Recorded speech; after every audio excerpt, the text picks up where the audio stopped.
বেশিক্ষণ ব্লগ করবো না।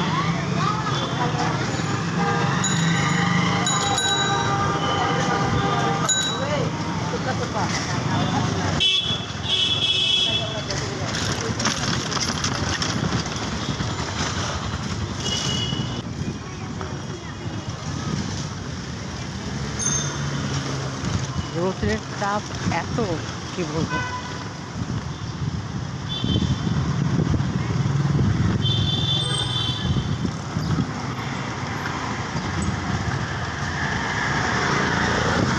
ডোমাতে যাওয়ার পর দেখা যাবে আড়ং বা ইয়েলোতে গেলে বা সেলারে গেলে দেখা যাবে যে ঢাকা খালি হয়েছে না।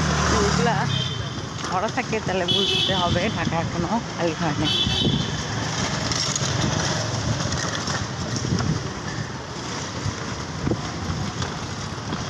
কালা রোদ্রে তাপে কালো হয়ে গেছে, তাও সূর্যের আলো নিচ্ছি।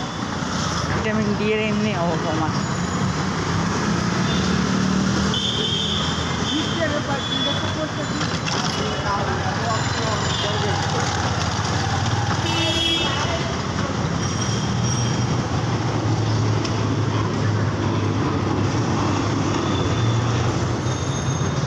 ঢাকা এখনো রাস্তায় বোঝা যাচ্ছে খালি হয় নাই, তবে ইনশাল্লাহ সুন হয়ে যায়।